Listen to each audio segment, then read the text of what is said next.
make the video of how to pick the right dog for you.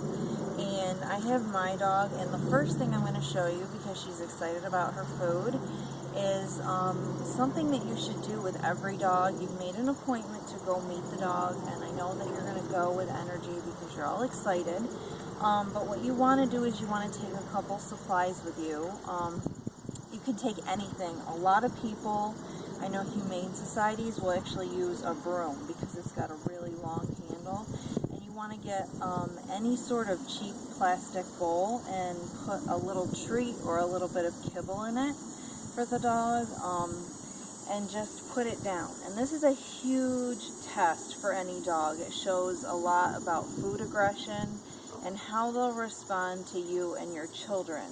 So what I'm going to do is just put this down, and as she goes for it, what I'm going to do is I'm going to move this around. Now, if she were a food aggressive dog, as I'm like messing with this bowl, she would be growling or biting this, and she's not a food aggressive dog. So that's a great test right there. That would show you that she really just doesn't care. She kind of gobbles down her food. So she's probably also food motivated in training as well. She just kind of cleaned her bowl. Another thing is when you take the bowl away, she doesn't really care. Again, have an adult do this test, not a child. But it does show that the dog is not food aggressive. She never really had any sort of food aggressive problem. She came from a house with several dogs in it. The next thing that I want to show, especially when you go to take to meet the new dog, is you want to start at the head and see her tail's already wagging. Pay attention to the tail. We call this in training just a happy puppy tail. It's low. It's just kind of swinging back side to side. There's really nothing much to worry about it. And you want to go down the body and touch the thigh.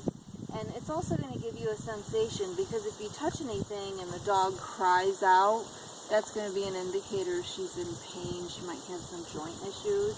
But if you touch along here, a very aggressive dog or a dominant dog isn't going to let you do this. They're not going to let kids do this. They're not going to let adults do this if they have a really dominant, aggressive personality. So she's just kind of enjoying this and letting me do this. Come here, Buggy. Another thing that you want to do, Bug, come here, pay attention. Here. Sit. Can you sit? Good girl. When you go to meet your dog, is sit down, and if they let you pet their chest, that's a really great sign. A great thing to do, which she came from a very abused background, and she doesn't really like me to mess with her feet, but she's improved greatly, is to do this. Again, have the adult do it first, and if the dog seems okay with it, have the kids, maybe one of the kids come up and just go like that. As they're doing a pet, nicely just touch the feet. Feet are huge for a dog. Dogs in the pack communicate by sniffing the face first and then licking the feet. It's a very submissive role for them. So if a dog's okay with you touching its feet, that's a very welcoming act for a dog. The second thing I'm going to do is bring her over here and just show you with a clicker. If you go to a pet store to pick up anything first, you can just show her that sound. As you see, she sat down because she's used to me training her with this. But what a clicker does is show you is a dog sound sensitive or not. This can tell you if a dog's afraid of loud noises, lightning, and that can be a problem. If a big house is busy with children, a lot of noise, a lot of traffic, TV, gaming, that might be a problem for you.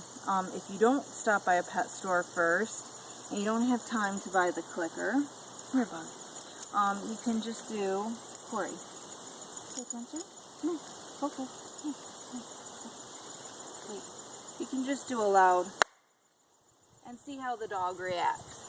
Again, these are tests that I actually learned from watching a documentary on the New York City Humane Society. It's a great website to check out. You can just Google New York City Humane Society, and they have a lot of good tips as well. Another thing to do is I always recommend going to a pet store before, like a pet shop, Petco, PetSmart, and buying a leash. And if you were meeting a new dog for the first time they have a collar on, is to approach them and see how they are with you touching their necks, and to attach the leash and lead them. If a dog gives you a lot of resistance, that means that they might be a little bit dominant, a little bit more independent, harder to train. I use the sporn harness, and I'm going to address that in a later video this week.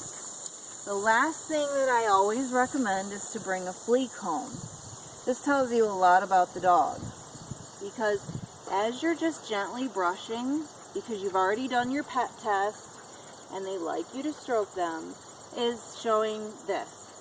So she's comfortable with you or me grooming her, and this is a nice way to just interact with the dog. But what this also tells you is if she's got any fleas or ticks. If she's coming from a home where she's covered in fleas and ticks, that can also tell you she could possibly be at risk for heartworm heart disease. So you may want to tell the owners or the breeders that you're purchasing her from that you'd like to get her vet checked before you purchase the dog.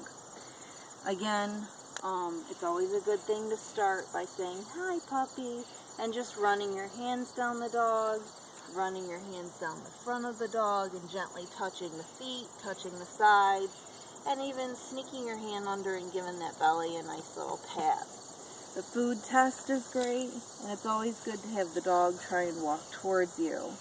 Again, she's pretty chill. I've done a lot of training with her. If you have any questions, you can reach me on Instagram at twisted_glitter. Thank you very much.